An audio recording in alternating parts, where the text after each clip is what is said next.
VK Mishra present. हमारे channel पर बने रहने के लिए हमारे चैनल को लाल बटन दबा करके सब्सक्राइब करें और साथ में बेल आइकन घंटी दबाएं। जय श्री राधे कृष्ण। आप सभी का हमारे YouTube चैनल पे बहुत बहुत स्वागत है। आइए आज जानते हैं वर्ष 2021 में छठ का व्रत कब किया जाएगा, नहाय खाए कब होगा, खरना कब होगा, संध्या अर्घ और सुबह का अर्घ कब किया जाएगा। तो आइए जानते हैं इन सबों के बारे में और शुभ मुहूर्त के बारे में। छठ का व्रत हर वर्ष कार्तिक माह के शुक्ल पक्ष चतुर्थी तिथि से लेकर के सप्तमी तिथि तक इस व्रत को किया जाता है। यह व्रत 4 दिनों तक चलने वाला व्रत जो कि बड़ा ही कठिन माना गया है। इस व्रत को विशेष करके महिलाएं अपने पुत्र की लंबी आयु के लिए, संतान सुख की प्राप्ति के लिए तथा सभी प्रकार के सुख और समृद्धि की प्राप्ति के लिए छठ का व्रत करती हैं। यह व्रत बहुत से जगहों पर पुरुष भी करते हैं जो कि केवल अर्घ देते हैं, और महिलाएं जो डाला उठाती हैं। चतुर्थी तिथि के दिन नहाय खाए का व्रत किया जाता है, पंचमी को खरना का, षष्ठी तिथि को संध्या अर्घ और सप्तमी तिथि को सुबह का अर्घ देते हुए फिर पारण किया जाता है। यह व्रत भारत वर्ष में बड़े ही हर्ष और उल्लास के साथ इस व्रत को मनाया जाता है। विशेष करके इस व्रत को बिहार, झारखंड, उत्तर प्रदेश, नेपाल आदि में भी मनाया जाता है।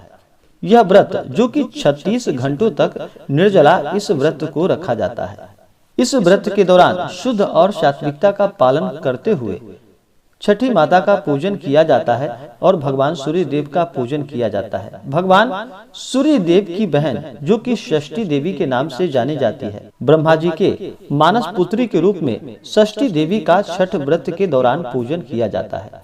तो आइए जानते हैं इन सबों के शुभ मुहूर्त के बारे में। इस बार छठ व्रत का नहाय खाए का व्रत जो कि 8 नवंबर 2021 दिन सोमवार को किया जाएगा।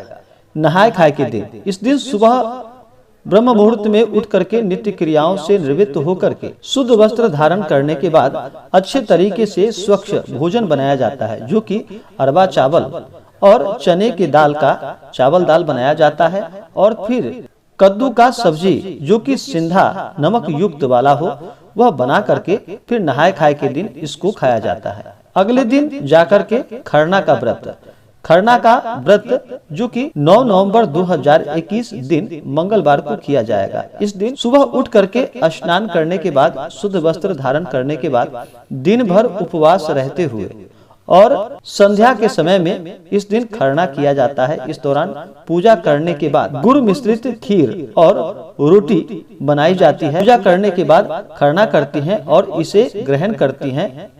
ग्रहण करते समय खरना के वक्त कोई इस समय टोके नहीं।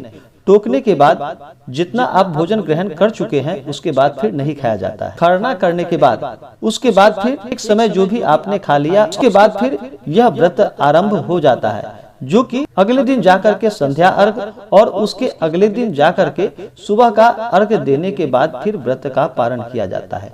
तो संध्या का अर्घ जो कि 10 नवंबर 2021 दिन बुधवार को संध्या का अर्घ दिया जाएगा। इस दिन सुबह उठ करके स्नान करने के बाद, शुद्ध वस्त्र धारण करने के बाद इसी दिन जो भी पूजन के लिए पकवान बनाए जाते हैं, अपने अपने परिवार के सभी लोग का अपना अपना विधान होता है, उसके अनुसार जो भी अपने श्रद्धा और सामर्थ्य के अनुसार पकवान बना पाए उस दिन पकवान बनाना चाहिए। और जो भी पकवान बनाए जाते हैं वह मिट्टी के चूल्हे पर पकवान बनाए जाते हैं। उसके बाद संध्या के समय संध्या अर्घ दिया जाता है। इस दिन सूर्योदय सुबह 6:03 और सूर्यास्त शाम 5:04 और अगले दिन जाकर के फिर उषा अर्घ, उगते हुए सूरज को अर्घ दिया जाता है। यह 11 नवंबर 2021 दिन गुरुवार को सुबह का अर्घ दिया जाएगा। उसके बाद फिर इस व्रत का पारण किया जाएगा। इस दिन सूर्योदय सुबह 6:03 और सूर्यास्त शाम 5:04। छठ व्रत में पूरे नियम और निष्ठा का पालन करना चाहिए।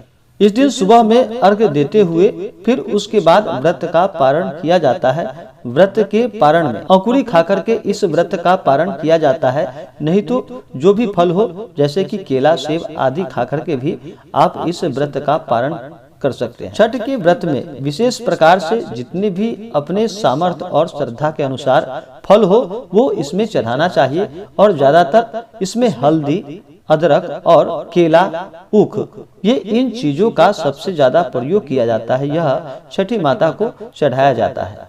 छठ व्रत के दौरान पूरे नियम और निष्ठा का पालन करना चाहिए, शुद्ध और सात्विकता का पालन करना चाहिए। इस दौरान किसी के ऊपर क्रोध नहीं करना चाहिए, अपने मन में किसी के प्रति ईर्ष्या या द्वेष का भाव नहीं लाना चाहिए। ब्रह्मचर्य का पालन करते हुए इस व्रत को करना चाहिए। तो आशा करता हूँ कि यह जानकारी आपको अच्छा लगा हो। ऐसे ही ज्ञानवर्धक जानकारियाँ प्राप्त करने के लिए हमारे इस चैनल को लाल बटन दबा करके सब्सक्राइब करें, साथ में बेल आइकन घंटी दबाएं ताकि मेरे वीडियो का नोटिफिकेशन आपके पास सबसे पहले पहुंचे।